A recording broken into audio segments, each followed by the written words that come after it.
আমি নাম ধরেই বলি, বাংলাদেশ জাতীয়তাবাদী দল বিএনপির বর্তমান প্রধান হচ্ছেন ম্যাডাম বেগম খালেদা জিয়া।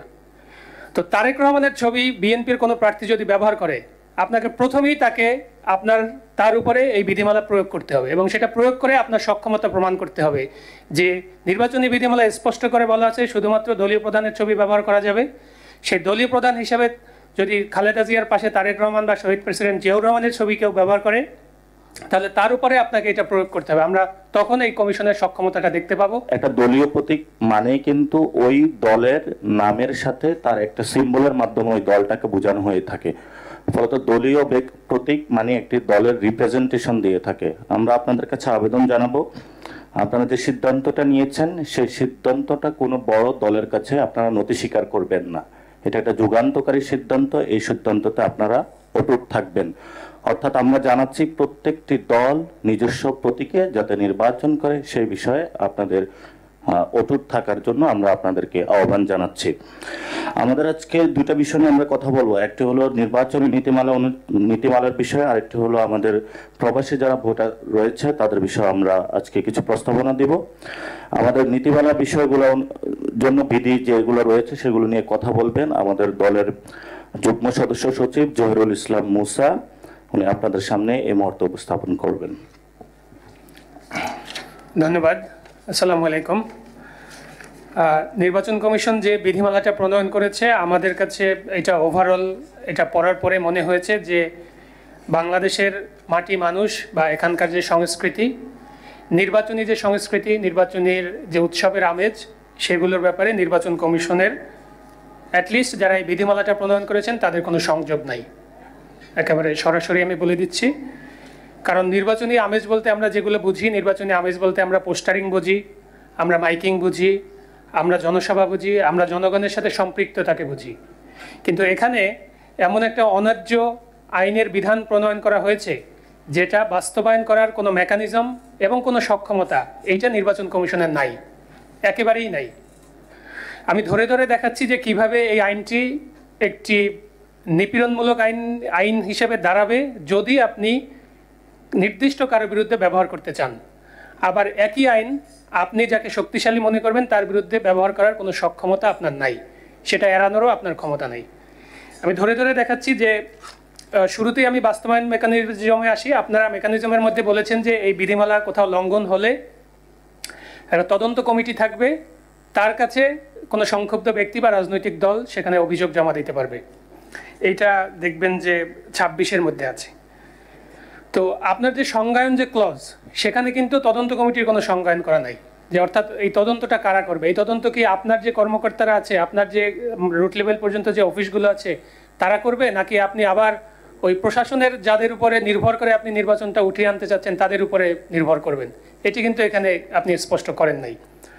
দ্বিতীয়ত হচ্ছে এর পরের প্রক্রিয়া হিসেবে বলা হয়েছে যে নির্বাচন ওই কমিটির কাছে অভিযোগ দেওয়া যাবে, আবার অভিযোগ দেওয়া যাবে হচ্ছে কমিশনের কাছেও সরাসরি। কমিশনের কাছে অভিযোগ দিলে কমিশন আবার একটা তদন্তের জন্য এটা প্রেরণ করবে। তাইলে যে লোকটা তদন্ত কমিটির কাছে সরাসরি অভিযোগ দিল, তদন্ত কমিটিকে তো এম্পাওয়ার করা হয় নাই যে সে নিজেই একটা তদন্ত ইনিশিয়েট করতে পারবে, তাহলে তাকে আবার ফরওয়ার্ড করতে হবে কমিশনের কাছে। কমিশন আবার এটা নিচে পাঠাবে যে সে এটা তাইলে তদন্ত করে আসুক। এই যে একটা জটিলতা এবং সময়ক্ষেপণের একটা উদ্দেশ্য তৈরি করা হয়েছে, এটার উদ্দেশ্য আমাদের কাছে মনে হচ্ছে যে নির্বাচনের তফসিল ঘোষণার পরে যে সময়টুকুতে আপনারা সীমাবদ্ধ রেখেছেন, এই সময়টাতে এত ফাস্ট কাজগুলো হচ্ছে, প্রতিটা প্রার্থী সবাই ব্যস্ততা থাকবে, রাজনৈতিক দলগুলোর ব্যস্ততা থাকবে, আপনাদেরও ব্যস্ততা থাকবে। সেই জায়গাগুলোতে এই বার্ডেন নেওয়ার সক্ষমতা আপনাদের আসলে নাই, আপনাদের লোকবলও নাই। আপনারা যে মাঠ প্রশাসনকে সহায়তা নেবেন সেটারও সুনির্দিষ্ট রোডম্যাপ বা ক্যাপাসিটি আপনাদের এখানে কোনোভাবেই বিবৃত করা হয়নি। দ্বিতীয় হচ্ছে যে কমিশন আবার প্রার্থিতা বাতিলের একটা প্রক্রিয়াও রাখা হয়েছে, সেটাও এটা কতদিনের মধ্যে করবে, কিভাবে করবে। এবং আরেকটি কথা যে আমরা নির্বাচন কমিশনকে একটি জবাবদিহিতামূলক এবং স্বচ্ছ প্রতিষ্ঠান হিসেবে দেখতে চাই, জনগণের দাবি এটাই।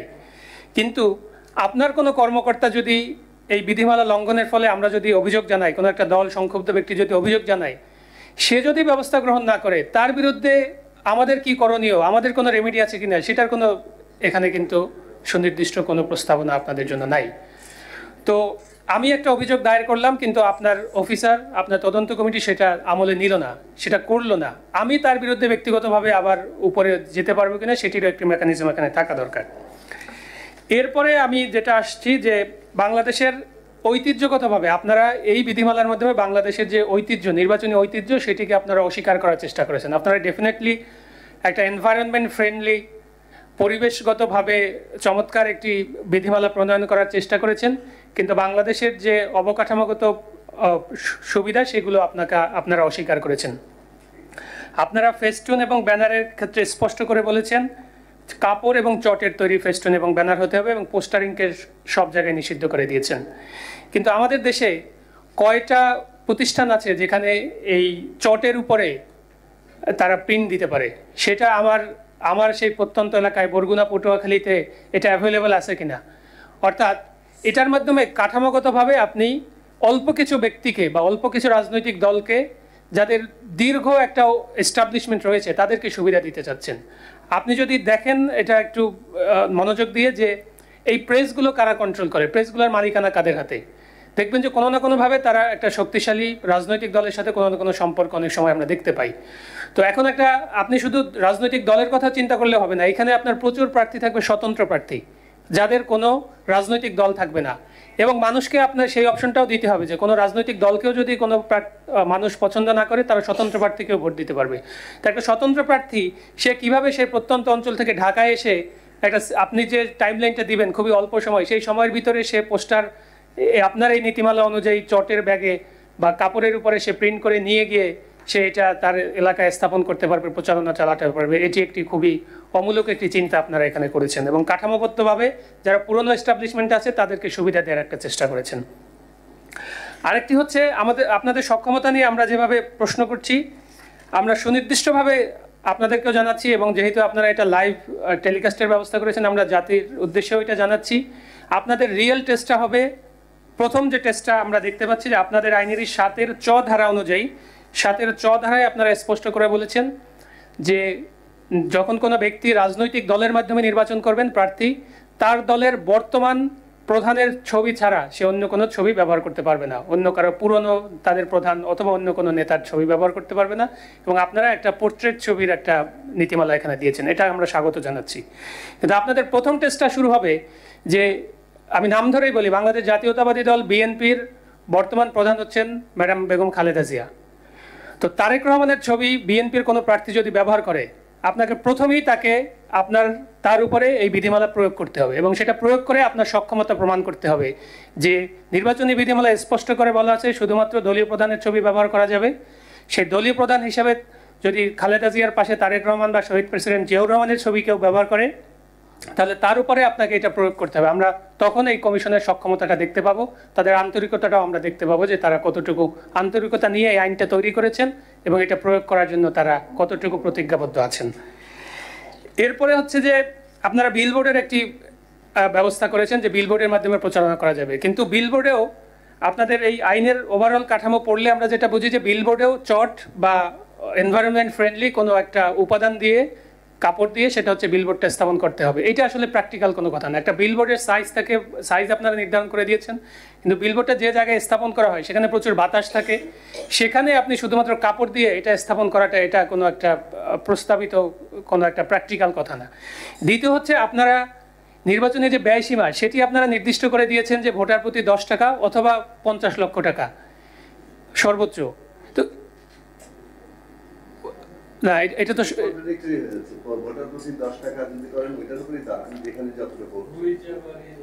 হ্যাঁ জি। এখন যেটা হয়েছে, আপনি যদি 20টা বিলবোর্ড স্থাপন করেন, বিলবোর্ড স্থাপনের খরচের ব্যাপারে আপনাদের নিশ্চয়ই আইডিয়া আছে। একটা বিলবোর্ড স্থাপন করতে 1 লক্ষ টাকার বেশি খরচ হয়। শুধুমাত্র ভাড়া নিতে গেলেও এই নির্বাচনী মৌসুমে যে প্রার্থীগুলো মানে স্বতন্ত্র নির্বাচন করবে অথবা যে নতুন যে রাজনৈতিক দলগুলো আছে যাদের প্রার্থীরা দীর্ঘদিন ধরে এলাকায় পরিচিত না, তাদেরকে এরকম একটি মাধ্যম ব্যবহার করে তারা প্রচারণাটা করতে পারলে তাদের জন্য সুবিধা হতো, যেটা সাকিব ভাই বলেছেন।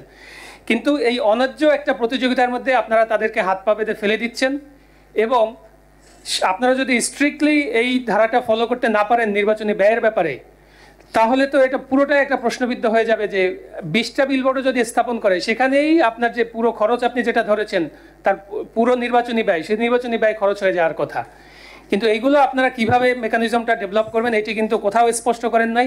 আপনারা একটা সুন্দর একটা আইন তৈরি করে দিতে চেয়েছেন যার মাধ্যমে হাত পা বেঁধে ইতিপূর্বে যারা যে সমস্ত মাফিয়ারা আমাদের দেশে ইলেকশন করতো, সংসদ সদস্য নির্বাচিত হয়ে আসতো, একটা কাঠামোবদ্ধ একটা ইন্ডাস্ট্রিয়াল একটা অন্যায্য সিস্টেমের মাধ্যমে, সেই সিস্টেমের ভিতরে যারা নতুন করে এই বন্দোবস্তটা চেঞ্জ করতে চায় তাদেরকেও আপনি জোর করে ঠেলে দিচ্ছেন এবং তাদেরকে উতরে ওঠার জন্য আর কোনো মাধ্যম মেকানিজম আপনি রাখছেন না। আপনি আইনের ভিতরেই এত অস্পষ্টতা এবং এত আপনার কাঠামোগত দুর্বলতা আপনি রাখছেন যেটার মাধ্যমে এটা থেকে উঠে আসার সময় না। আপনারা 12-3 বলেছেন যে সাউন্ড যে ব্যবহার করবে, সাউন্ডের সর্বোচ্চ মাত্রা হতে পারবে 60 ডেসিবল। তো আপনাদের কাছে কি এনাফ সাউন্ড মাপার এই যন্ত্র আছে? কজনের কাছে আছে বাংলাদেশে? আমি যদি একজন নাগরিক হিসেবেও কারোর বিরুদ্ধে অভিযোগ দিতে যাই, আমার কাছেও তো একটা যন্ত্র নাই যে কিভাবে এটা 60 ডেসিবল ক্রস করছে কিনা সেটা আমি অভিযোগটা জানাতে পারবো কিনা। আমি যার কাছে অভিযোগটা জানাবো সে কিভাবে এটা চেক করবে? অর্থাৎ এমন এমন আইন আপনারা তৈরি করছেন যেটা বাংলাদেশের নির্বাচনী সংস্কৃতির সাথে কোনোভাবেই অ্যাডজাস্ট হচ্ছে না। আর সবচেয়ে বড় একটা বিষয় আপনারা যেটা এড়িয়ে গিয়েছেন যে আমাদের নির্বাচনী ব্যবস্থার সাথে সহিংসতার একটা বড় সম্পর্ক আছে, বিশেষ করে অভ্যন্তরীণ সহিংসতা। এই যে পেশি শক্তি ভিত্তিক যে দলগুলো আছে তারা দেখবেন নির্বাচন শুরু হয়ে যাওয়ার ইতিমধ্যেই আপনারা দেখেছেন যে বিএনপির বেশ কয়েকজন তাদের দলীয় নেতাকর্মী তারা নিহত হয়ে গেছেন তাদের অভ্যন্তরীণ কোন্দলে। তো নির্বাচন যখন ঘনিয়ে আসবে এই অস্ত্রের ঝঞ্ঝনানি বা তার যে পেশি শক্তি সেটিকে ওভারকাম করে অন্য আরেকটি স্বতন্ত্র প্রার্থী বা অন্য রাজনৈতিক দলের প্রার্থীকে আপনি কিভাবে সমান ন্যায্য একটা সুবিধা দিবেন সেই কাঠামো কিন্তু এখানে নাই।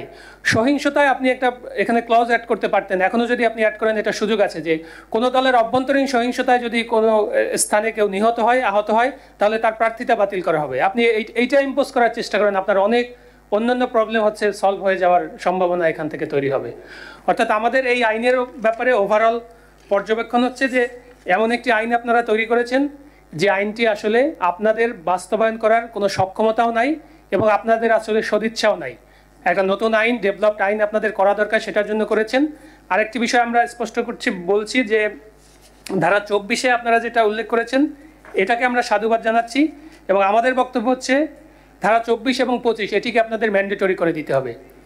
কারণ তরুণ প্রার্থী যারা রয়েছেন বাংলাদেশের তাদেরকে জনগণের কাছে পৌঁছানোর সুযোগ দিতে হবে এবং একই সাথে তার নির্বাচনী আসনে যারা ইতিপূর্বে নির্বাচিত হয়েছেন অথবা তারা মন্ত্রী এমপি ছিলেন, 2জনকে 3জনকে 4জনকে যারা প্রতিদ্বন্দ্বিতা করবেন সবাইকে পাশে বসাতে হবে এবং আপনাদের ফেসিলিটেশনেই অবশ্যই নির্বাচনী বিতর্ক অনুষ্ঠিত হবে এবং সেখান থেকে জনগণ তাদের সিদ্ধান্ত গ্রহণে তারা একটা উপাদান খুঁজে পাবে। অন্যথায় যে লোকটার কাঠামোগত শক্তি বেশি, পেশি শক্তি বেশি, সে যেভাবে প্রচারণার সুবিধাটা পাবে, যে লোকটা খরচ করার ক্যাপাসিটি বেশি সেভাবে প্রচারণার সুযোগটা পাবে, যে লোকটার 10 টাকা আছে, আমরা তো চাচ্ছি যে এমন যে লোক বাংলাদেশের আইন অনুযায়ী সংসদ সদস্য হওয়ার যোগ্য তারা সবাই সংসদে আসার জন্য প্রচেষ্টা করতে পারবে এবং কেউ যদি আসতে চায় তাকেও আপনার সমান সুযোগটা দিতে হবে। সেজন্য আমাদের নিবেদন হচ্ছে যে এই 2টা প্রভিশন আপনারা অবশ্যই ম্যান্ডেটরি করে দিবেন এবং একই বৈঠকে সবাইকে নির্বাচনী বিতর্কের সুযোগ করে দিবেন। নির্বাচনী বিতর্কের মাধ্যমে সে যদি তার ভোটারদেরকে আকৃষ্ট করতে পারে, কনভিন্স করতে পারে, তাহলে সে যেন ভোট পাওয়ার যোগ্য হয় সেটি আপনারা অবশ্যই বিবেচনা করবেন। এবং যারা পেশি দিয়েই শুধুমাত্র বা টাকা দিয়েই, কালো টাকা দিয়েই, অস্ত্র দিয়েই ভোট কেন্দ্র দখল করে নির্বাচিত হওয়ার ইচ্ছা পোষণ করে আছেন তাদেরকেও তাদের চেহারাটা, তাদের কথাবার্তাও জনগণের কাছে একই বৈঠকের মাধ্যমে স্পষ্ট করতে হবে যাতে জনগণ তাদের সিদ্ধান্তটা নিতে পারে।